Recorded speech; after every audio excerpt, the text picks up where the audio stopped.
Good morning, my Real News Midday TV family. Thank you so much for tuning in this morning, and I'm wishing for everyone a wonderful and a productive day. And in the news this morning, avoid a tragedy, secure your guns, cop tells the firearm holders. In the wake of last month's police shooting of 4-year-old Gia Grinnell at her family home in Ingleside, police in the parish have urged the licensed firearm holders to secure their weapons at all times. Acting Territorial Officer for Manchester, Inspector Berthelyn Lloyd, issued the call during the monthly meeting of the Manchester Municipal Corporation on Thursday. We encourage licensed firearm holders to ensure that you have a proper safe to secure your firearms and you don't leave them carelessly in your household. For those persons who have firearms and are traveling abroad, we encourage you to leave the firearm at the Mandeville Police Station, where there is an armory, or at the Firearm Licensing Authority, said Lloyd. Gia's mother, Yannick Brown, 38, was charged a week after the shooting incident with child negligence and a breach of duty to securely store a firearm and ammunition. It was reported that Gia died from a gunshot wound to the back of her head, sustained during a shooting incident at Ingleside Boulevard on May 20. A police report said about 10 p.m., Gia, her 12-year-old sibling, and their mother were at home when the shooting happened. According to the police report, the mother told the detectives that she put both the children to bed and went to use the restroom when she heard a loud explosion. The mother's licensed firearm was reportedly left in her handbag. On Thursday, Chairman of the Manchester Municipal Corporation, Mayor of Mandeville, Donovan Mitchell, led the meeting in observing a minute of silence in memory of Gia, whose father is a member of staff at the corporation. The corporation also observed a minute of silence in memory of Navinor Knight, a patient care assistant at the Manchester Infirmary. Knight's body was found face down at an apartment in Hillside, Knockpatrick on Saturday night. Police are awaiting an autopsy to determine the cause of her death.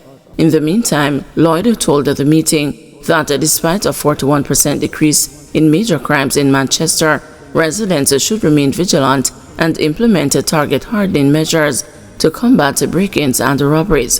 While we are seeing this decrease in major crimes, we are still not comfortable because break-in is too high, robbery is still too high, so we are concerned and we are asking all persons to ensure their safety and to take the necessary precautions to keep their properties safe, said Lloyd.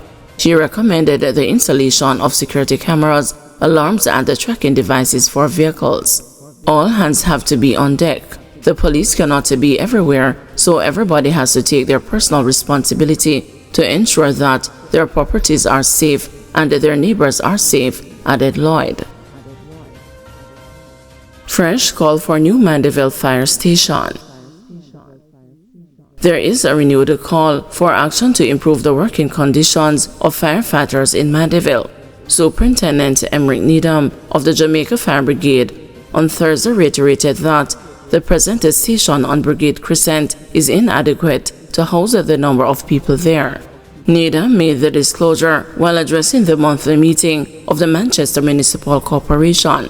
He was responding to a question from Councillor Maria Mitchell of the People's National Party, Belfield Division, who wanted an update on plans for a fire station to be constructed in Cross Keys and a new location for the Mandeville station. For the fire stations, it is a long topic as it relates to the removing of the fire station, the servicing of the fire station, and placing the fire system in different areas that were being identified, said Needham, while adding that the pace of implementation is slow. I think one of the areas that was identified was Cross Keys, and to remove the Mandeville station, the proposed site would have been Brooks Park, so all of those are still on the books, but they are moving slowly, said Needham. He told the councillors that the Mandeville Fire Station has outgrown its space, but he hopes that remedial work can be done to address the problems there. I am here and I am lobbying for some works to be done at the station where it now houses the men and women of the fire brigade because the condition is not what it ought to be and we are now in a cramped space because we have grown. We have more units and are operating with a little bit more members of staff in the same space. Recently, I had to send off some letters and some site inspection will be done by my building team to see what can be done to do some fix as we continue to reside there, added Needham. Over the years, there have been several calls for the Mandeville Fire Station to be relocated, and Needham told the meeting, "We continue to look and hope that a new building will be established and the men and women can be serving in a better environment." In the meantime, Needham said significant work has been done to improve the number of working hydrants across Manchester, but there is still work to be done. "I can assure you we will be on it as long as there is resource, and we will try to get all our hydrants up to an optimal state." Central High student dies in hospital after collapsing at a school. A male student of Central High School in Clarendon reported a collapse at the institution on Friday and later died at hospital, plunging the school community into mourning. The deceased is Dylan Finlay, a grade 9 student of the school. Preliminary reports are that Dylan was attending an event at the school during which he collapsed. He was assisted to the hospital where he died. A post from Central High School on its TikTok page confirmed Dylan's passing, but did not provide any details on the circumstances of his death. The video contained a slide of photographs of young Dylan with Michael Jackson's song "Gone Too Soon" being played. "Today we pause to express our condolences to the family of our student Dylan Finlay, who passed away this afternoon," the school wrote. "May we find the courage to remember the good times, but most importantly, be there for each other as a family. Rest well, Dylan. Walk good," it added. PNP condemns eviction of party supporter from Horton's pharmacy in Mandeville.